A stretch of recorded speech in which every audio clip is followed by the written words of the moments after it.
Renungan Pagi Maranatha oleh Ellen G. White, 12 Agustus 2026. Mari kita berdoa.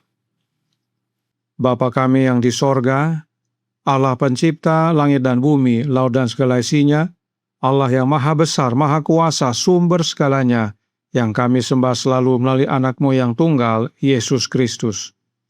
Terpujilah Yesus, anak Allah yang maha tinggi, yang adalah penebus, penolong, penghibur, pengantara kami.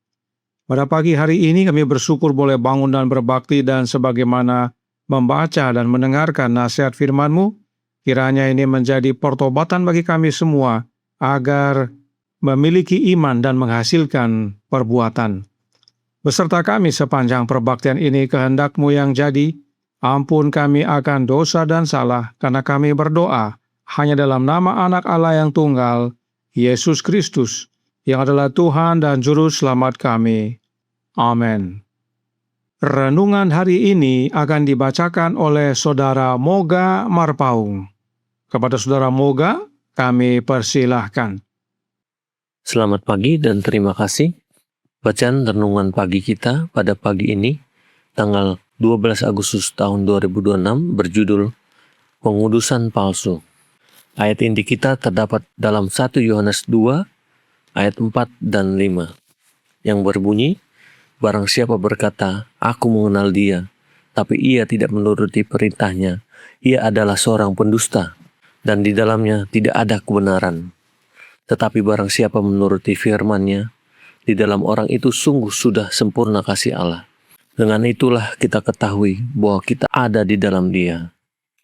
Pengudusan yang kini semakin menonjol dalam dunia keagamaan membawa serta roh pengagungan diri dan pengabaian terhadap hukum Allah yang menandainya sebagai sesuatu yang asing bagi agama Alkitab.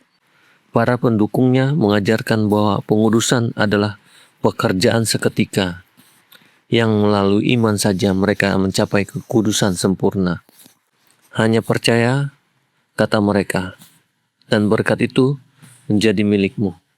Tidak ada usaha lebih lanjut yang dianggap perlu dari pihak penerima. Pada saat yang sama, mereka menyangkal otoritas hukum Allah dengan alasan bahwa mereka telah dibebaskan dari kewajiban menuruti perintah-perintah. Tetapi, mungkinkah manusia menjadi kudus, selaras dengan kehendak dan karakter Allah, tanpa masuk ke dalam kesesuaian dengan prinsip-prinsip yang merupakan pernyataan dari sifat dan kehendak-Nya? Keinginan akan agama yang mudah, yang tidak menuntut perjuangan, tidak menuntut penyangkalan diri, tidak menuntut pemisahan dari kebodohan dunia, telah menjadikan doktrin iman dan iman saja sebagai doktrin yang populer. Tetapi, apa kata firman Allah? Rasul Yakobus berkata, apa gunanya saudara-saudaraku, jika seorang mengatakan bahwa ia mempunyai iman, tapi ia tidak mempunyai perbuatan? Dapatkah iman itu menyelamatkan dia? Yakobus 2 ayat yang ke-14. Hai manusia yang bebal, maukah engkau mengakui sekarang bahwa iman tanpa perbuatan adalah iman yang kosong? Ayatnya yang ke-20. Kesaksian firman Allah menentang doktrin iman tanpa perbuatan yang menjerat ini. Bukan iman yang menuntut kemurahan sorga tanpa memenuhi syarat-syarat di mana rahmat diberikan. Melainkan itu adalah keberanian yang lancang, sebab iman yang sejati memiliki dasar pada janji-janji dan ketentuan-ketentuan kitab suci. Janganlah ada yang menipu dirinya dengan keyakinan bahwa ia dapat menjadi kudus sementara dengan sengaja melanggar salah satu tuntutan Allah. Melakukan dosa yang diketahui membungkam suara kesaksian roh dan memisahkan jiwa dari Allah. Barang siapa berkata, aku mengenal dia, tetapi ia tidak menuruti perintahnya, ia adalah pendusta, dan di dalamnya tidak ada kebenaran. Tetapi barang siapa menuruti firman-Nya, di dalam orang itu sungguh sudah sempurna kasih Allah. 1 Yohanes 2 ayat 4 dan 5. Sekian bacaan renungan kita pada pagi hari ini. Kiranya Tuhan Yesus memimpin dan memberkati. Amin. Terima kasih atas penata-layanan saudara. Moga Tuhan Yesus memberkati. Selamat pagi saudaraku dalam Tuhan. Roh Nubuat berkata tentang hanya percaya dalam Patriarchs and Prophets halaman 153 paragraf 4. Banyak orang yang gagal memahami hubungan antara iman dan perbuatan. Mereka berkata, hanya percaya dalam Kristus dan engkau selamat. Anda tidak perlu repot-repot menaati hukum. Tetapi iman yang sejati akan terwujud dalam penurutan. Di dalam dunia kekristenan ada ajaran yang menyatakan bahwa cukup percaya saja, sebab hukum sudah dipalangkan. Ajaran ini tidak alkitabiah dan tidak selaras dengan roh nubuat. Sebab Alkitab berkata dalam Kejadian 26 ayat 5 yang berbunyi, "Karena Abraham telah mendengarkan firman-Ku dan memelihara kewajibannya kepadaku, yaitu segala perintah, ketetapan, dan hukum-Ku." Abraham yang adalah bapa semua orang percaya menuruti perintah, ketetapan, dan hukum Allah. Abraham tidak hanya percaya saja, tetapi menuruti hukum Allah. Lalu, Yakobus 2 ayat 17 dan 18 berkata, "Demikian juga halnya dengan iman. Jika iman itu tidak disertai perbuatan, maka iman itu pada hakikatnya adalah mati.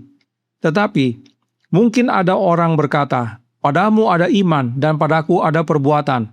Aku akan menjawab dia, tunjukkanlah kepadaku imanmu itu tanpa perbuatan, dan aku akan menunjukkan kepadamu imanku dari perbuatan-perbuatanku." Perbuatan atau penurutan itu adalah buah dari iman.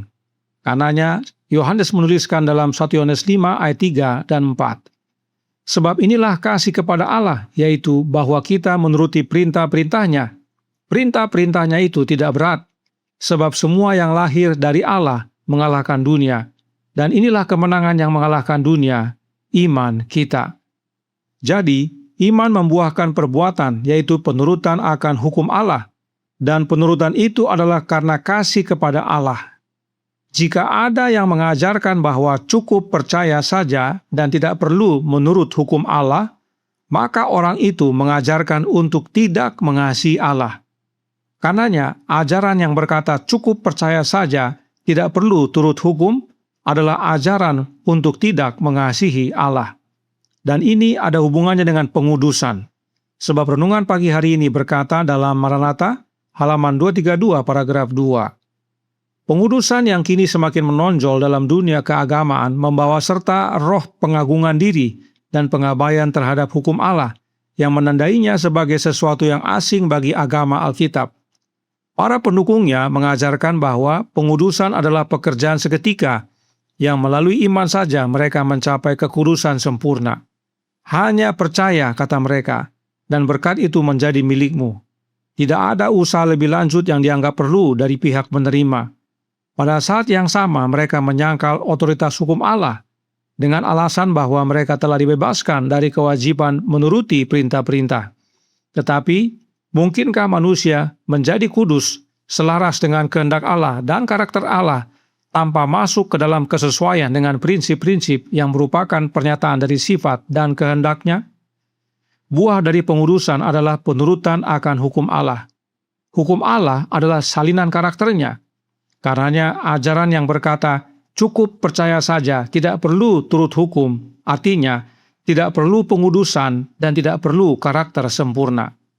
Jadi, ajaran yang berkata, cukup percaya saja dan tidak perlu turut hukum sebenarnya mengajarkan 1. Tidak perlu mengasihi Allah, 2. Tidak perlu pengudusan, dan 3. Tidak perlu karakter sempurna. Oleh sebab itu, ajaran yang berkata cukup percaya saja dan tidak perlu turut hukum adalah ajaran pengudusan palsu dan akibatnya kebinasaan. Karenanya Roh Nubuat berkata dalam manuskrip 27, 1886 paragraf 8 yang berkata, kekudusan berarti penurutan yang sempurna kepada hukum Allah. Engkau harus dan engkau tidak boleh. Mereka yang tidak mengindahkan hukum ini kecuali menghancurkannya dengan tindakan mereka yang tidak disucikan, berarti memberontak terhadap Allah dan tidak mungkin menjadi kudus. Mereka tidak hanya melanggar hukum itu sendiri, tetapi melalui pelanggaran mereka, mereka mengajar orang lain untuk melanggarnya. dan kecuali mereka bertobat, hukuman mereka akan berat. Doktrin yang mengajarkan cukup percaya saja dan tidak perlu menurut hukum membawa kebinasaan. Sebab meskipun percaya tetapi tidak menurut hukum Allah, maka itu sama dengan memberontak terhadap Allah. Karenanya renungan pagi hari ini berkata dalam Maranatha halaman 232 paragraf 5. Janganlah ada yang menipu dirinya dengan keyakinan bahwa ia dapat menjadi kudus, sementara dengan sengaja melanggar salah satu tuntutan Allah, melakukan dosa yang diketahui membungkam suara kesaksian roh dan memisahkan jiwa dari Allah. Barang siapa berkata, "Aku mengenal dia," tetapi ia tidak menuruti perintahnya, ia adalah pendusta dan di dalamnya tidak ada kebenaran. Tetapi barang siapa menuruti firman-Nya, di dalam orang itu sungguh sudah sempurna kasih Allah. 1 Yohanes 2 ayat 4 dan 5. Oleh sebab itu, ingatlah, Christ Triumphant halaman 60 paragraf 7.